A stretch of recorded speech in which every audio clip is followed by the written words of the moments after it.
Oi, gente, tudo bom com vocês? Tudo jóia? Tudo mara? Seguimos aqui sem maquiagem, linda, plena, maravilhosa. E hoje é dia de resenha. Amo fazer resenha pra vocês. Resenha do Vidas Secas, do Graciliano Ramos. Prometo que eu vou tentar fazer uma excelente resenha pra vocês. Vou trazer o meu melhor aqui. Mas antes disso, não se esquece de se inscrever no meu canal Feita para Mais, que é meu canal do Telegram voltado para empoderamento feminino. É gratuito e tá aqui o link todo na descrição. Assim também como o meu curso Código da Liberdade, que é um curso voltado para independência emocional e desenvolvimento pessoal da mulher. Então não perde essa oportunidade e confere aqui na descrição desse vídeo. Vamos para o conteúdo de hoje. Então, desafio, né? Porque falar de clássico para mim é uma coisa muito difícil. E eu queria deixar de antemão uma dica para vocês. Eu sempre leio um livro e às vezes eu fico assim, será que esse livro... Gente, deu um loop aqui, mas enfim, eu sempre leio um livro clássico e eu sei que, tipo, eu tenho que gostar do livro, eu tenho assim, pode ser que você não goste do livro, mas pode ser que você não entendeu a mensagem que o livro queria passar, porque nenhum livro se torna clássico à toa, sabe? Eu sempre falo isso pra vocês, então eu gosto de ler clássico porque se ele é considerado um clássico, que significa que ele sobreviveu, né, a várias gerações, né, e até hoje é lido, como eu, que em 2020 estou lendo Vidas Secas. Na escola, esse livro também é muito falado, mais precisamente do capítulo da baleia, da cachorra aqui, da história. Mas eu sempre, quando eu termino o livro e fico eu vou e procuro, como que eu posso dizer? Esqueci o nome. Outras resenhas aqui no YouTube. Eu procuro assistir filme que ajuda a ter essa questão. Eu sempre começo pelo livro. Aí do livro eu parto para resenha e da resenha eu procuro também um filme, porque isso me ajuda a montar uma resenha para vocês, especificamente porque eu trabalho com isso, mas também me ajuda a compreender o que ele quis dizer com essa mensagem, porque eu confesso para vocês que eu não senti assim tanta magia nesse livro só lendo ele. Depois que eu comecei a ver as resenhas, que as coisas começaram, o quebra-cabeça começou a ser montado. Então nem sempre, gente, mesmo com a bagagem de leitura que eu tenho, que é relativamente boa, eu consigo montar esse quebra-cabeça assim sozinha. Então você partir de outras resenhas, assim como eu tô indo fazer essa aqui, de outras resenhas de pessoas aí, vai te ajudar muito nesse entendimento e ver que realmente tem um motivo para esse livro ser um clássico. Então bora lá. Esse livro, ele foi publicado em 1938. O autor Graciliano Ramos era um político, jornalista e antigamente, eu queria contextualizar para vocês, as pessoas não publicavam livros, elas publicavam contos. Ou seja, como se fosse, imagina o livro, aí tem todos os capítulos do livro, cada capítulo do livro era publicado em jornais. E as pessoas liam, tipo assim, eu não sei se era ao mês ou por semana, mas as pessoas acompanhavam a história, os capítulos, pelo jornal, como se fosse uma novela, igual a gente assiste na TV, novela, série. Então, era assim que era publicado antigamente. E ele publicou, primeiramente, o conto da baleia, né? Que é contando a história da cachorra, dessa história aqui. E assim, eu acho que ele escrevia, pelo que eu entendi, ele escrevia tão bem na época, ele fazia esses contos e tal, que aí veio a ideia de surgir, né, que surgiu aí esse livro, que é incrível. Então, eu acredito que com base nessa questão de ter sido um conto já separado, solto, para publicação em jornal, me corrijam se eu estiver errada, tá, gente? Mas foi a informação que eu consegui achar aqui, pesquisando na internet. Ele foi construindo esse livro, e esse livro é um conjunto de capítulos independentes. De que forma que acontece? Ele conta a história da família de Fabiano, né, que é o personagem principal aqui, mas se você começar lendo do primeiro capítulo, do último capítulo, do capítulo do meio, não tem uma ordem cronológica. A regra seria essa, é um romance desmontável. Então, assim, você não precisa seguir a ordem dos capítulos para entender da mesma forma. Só que os acontecimentos estão em ordem cronológica, então não vejo muito sentido você pegar e ler, vou ler o capítulo 7, agora eu vou ler o capítulo 2, tipo assim, não tem muita lógica, né? Mas se você quiser tentar, dá certo também, sabe? É como se fosse um episódio, sei lá, de Friends. Existe uma ordem cronológica, mas se você assistir cada um separadamente, você vai achar graça e entender aquele contexto, porque é um capítulo, sabe? Não é uma continuação, é isso que eu queria dizer. mas a ordem cronológica ela existe entre os capítulos. Então, do primeiro capítulo até o último existe uma transição do que vai acontecendo com os personagens. Então, ainda assim, siga a ordem dos capítulos, é o que eu aconselho, pelo menos do meu ponto de vista, tá certo? Então, essa obra aqui, ela conta a história do Fabiano, né? E ele tá em mudança, né? O primeiro capítulo fala da mudança, que é onde ele tá caminhando com a família dele, procurando, fugindo da seca, procurando um lugar para ficar. E aí a família dele é constituída por ele, Fabiano, a mulher dele, sim, a Vitória, o filho mais novo e o filho mais velho. Eles não têm nomes, são chamados no livro de filho mais novo, filho mais velho, e a cachorra baleia, que tem esse nome, assim, ironicamente, baleia, né, que é uma coisa gorda, você imagina uma coisa grande e tal, mas a baleia era sequinha, tipo assim, afinal, ela tá no contexto ali da seca, né, da miséria, e a cachorra tem esse nome leva esse nome de maneira irônica. Então, o que acontece? Eles estão procurando um lugar para ficar, para morar, e encontram uma fazenda abandonada, né, eles vasculham a fazenda para ver se tem alguém, mas ela estava abandonada na seca. E enfim, eles ficam alojados lá, acabam ficando nessa fazenda. E quando num belo dia a chuva vem, né, volta o dono da fazenda. E aí ele tipo assim, expulsa o Fabiano de lá e a família dele. Só que o Fabiano, ele é uma pessoa muito humilde, ele é uma pessoa muito ignorante, ele é uma pessoa assim, miserável em todos os sentidos, e eles têm dificuldade de conversar. Você vai perceber ao longo do livro que a família entre si, eles não conversam, sabe? Eles não têm muito diálogo. É sempre o narrador contando o ponto de vista de cada um, mas não existe diálogo entre eles. Então, assim, ele é muito pobre de vocabulário, e por isso por não conseguir expressar bem o que ele sente, as suas palavras, se comunicar com o outro, ele entra em muitas furadas. Uma delas é essa questão do fazendeiro, do dono da fazenda voltar, e aí meio que querer expulsar ele, só que aí para ficar ele cria meio que uma dívida eterna, né, para pagar a gratidão de ter ficado naquele lugar lá, e começa a trabalhar como vaqueiro para esse novo chefe dele lá, né? Lembrando que ao longo da história ele fala muito do antigo chefe dele, o antigo patrão dele, né? Que é, se eu não me engano, deixa eu lembrar o nome dele aqui, que eu esqueço. Ai, gente. Seu Tomás da Bolandeira, né? Que era um antigo patrão dele, que provavelmente do lugar que ele veio, né? Nessa mudança, que é no começo do livro. E ele sempre cita esse Seu Tomás de Bolandeira como um cara muito intelectual, bem de vida, né? Assim, uma pessoa muito sábia. Ele sempre teve essa referência desse antigo patrão. E aí, esse novo patrão dele meio que começa a explorar dele. E como o Fabiano, ele era uma pessoa que tinha muita dificuldade, assim, ele não tinha conhecimento de nada.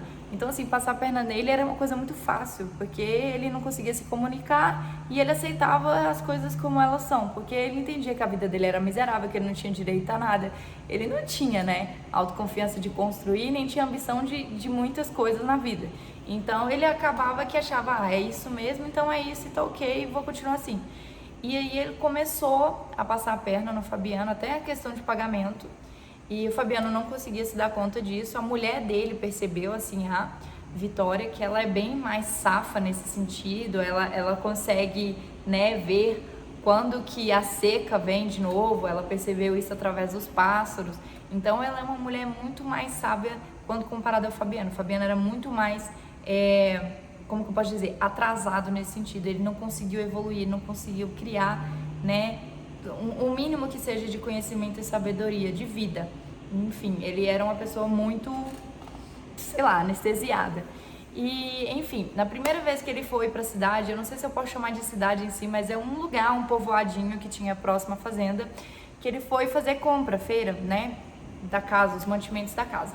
E ele foi com o dinheiro dele, e aí nessa mercearia ele acabou caindo de tomar cachaça, e foi tomando cachaça, e aí ele começou a beber demais, né, e foi jogar baralho.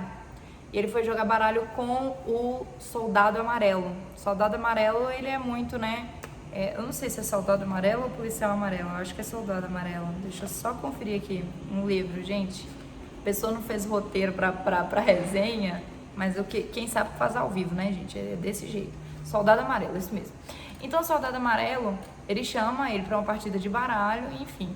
Acaba que ele não quer criar, ele quer voltar para casa, não quer criar confusão, e como ele não sabe, ele tem essa dificuldade, sabe? Você vai perceber ao longo do livro que o nome, né, faz jus ao livro, Vidas Secas, a linguagem é muito assim, não sei se eu posso dizer que é chula, é seca mesmo, sabe? Não tem muita comunicação, você percebe que o próprio, como é que chama? O próprio Fabiano, ele não se comunica, ele às vezes faz grunhidos, sabe? Então, ele não sabe muito conversar com as outras pessoas e sempre acaba entrando em confusão, que foi o que aconteceu nessa partida de baralho, que ele ofendeu, se não me engano, a mãe do soldado, que ele estava disputando lá, estava jogando baralho.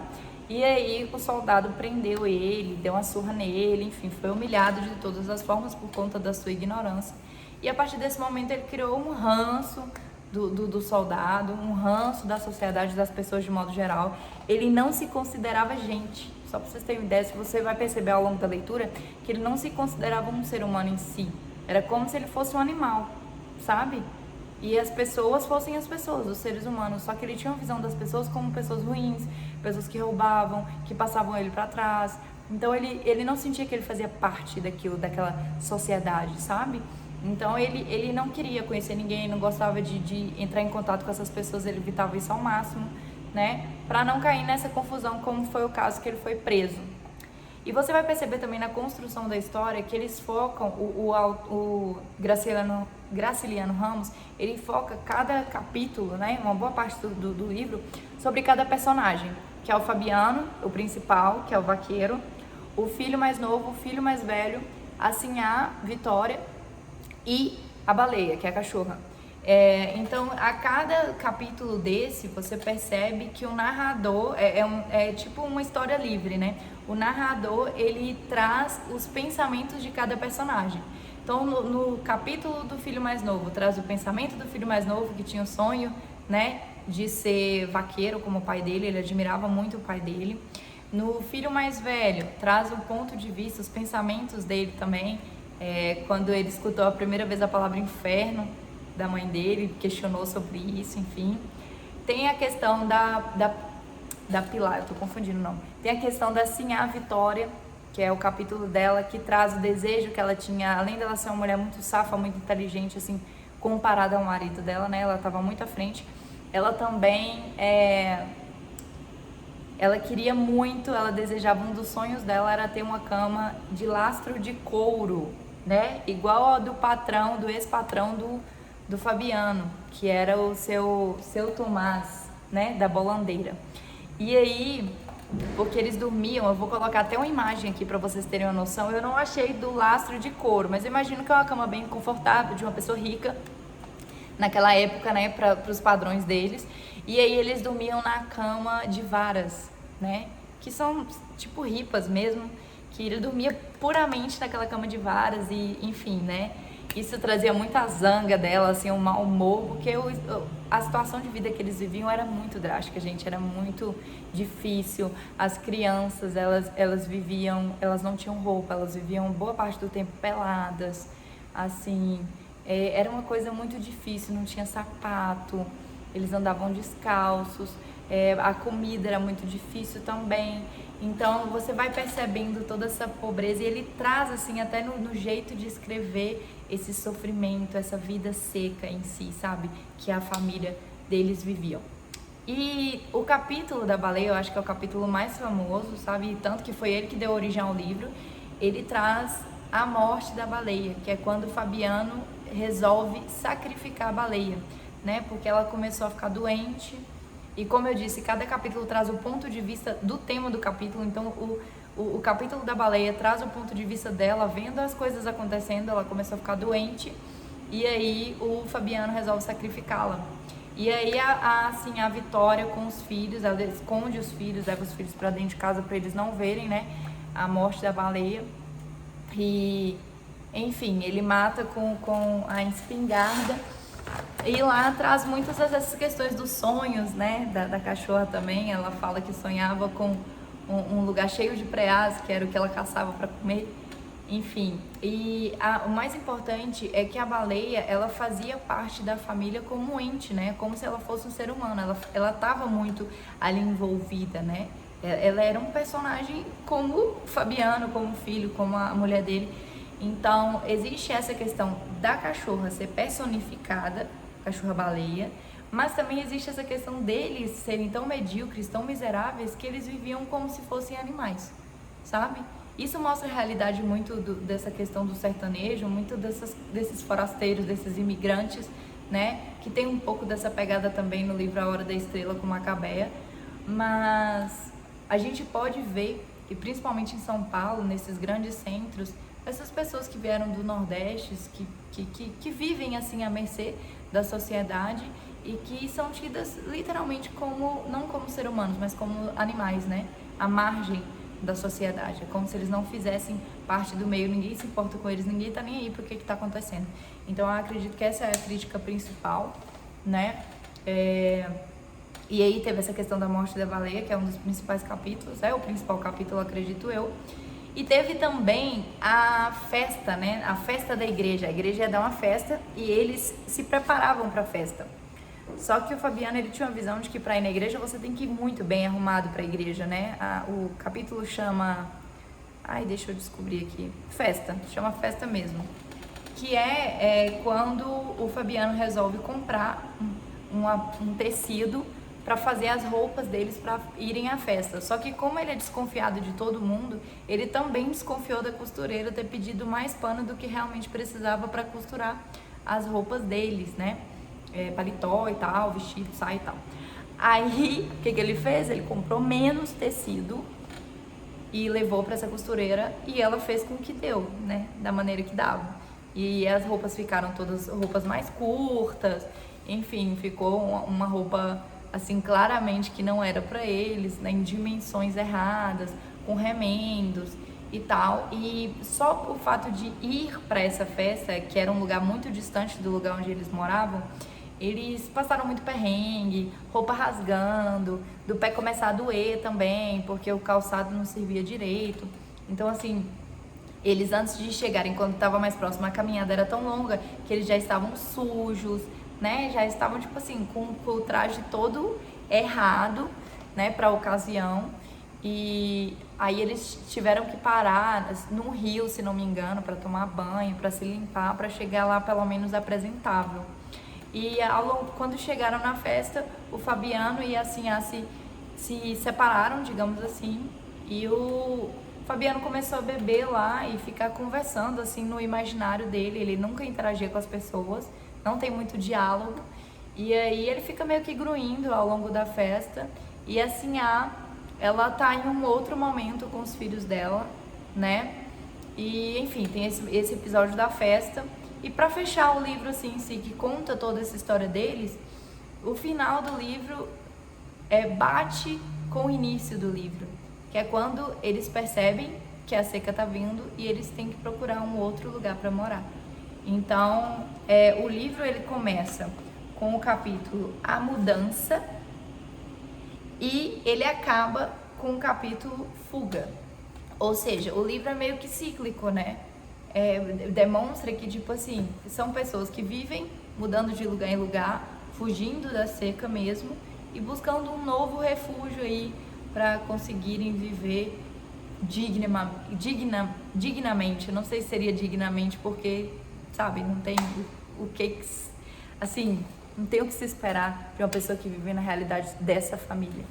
Mas enfim, eu gostei muito da obra, achei muito interessante. Eu gosto muito de ler sobre clássicos porque traz um pouco da realidade de várias famílias, de situações diferentes, faz a gente sair dessa bolha que a gente vive, né? A gente começa a ter mais empatia com as pessoas, a gente começa a olhar para o mundo que tá lá fora e a gente vive num mundinho muito colorido, a gente de maneira geral. Mas existem pessoas que passam situações tão grotescas, né? Situações tão difíceis e a gente não se dá conta. Então esses clássicos, eles retratam muito bem isso, sabe? Essa dor. E acho que o mais interessante é que ele trouxe isso no jeito de escrever. Toda essa seca, né? Aqui acaba com a cachorra-baleia. Enfim, espero que vocês tenham gostado.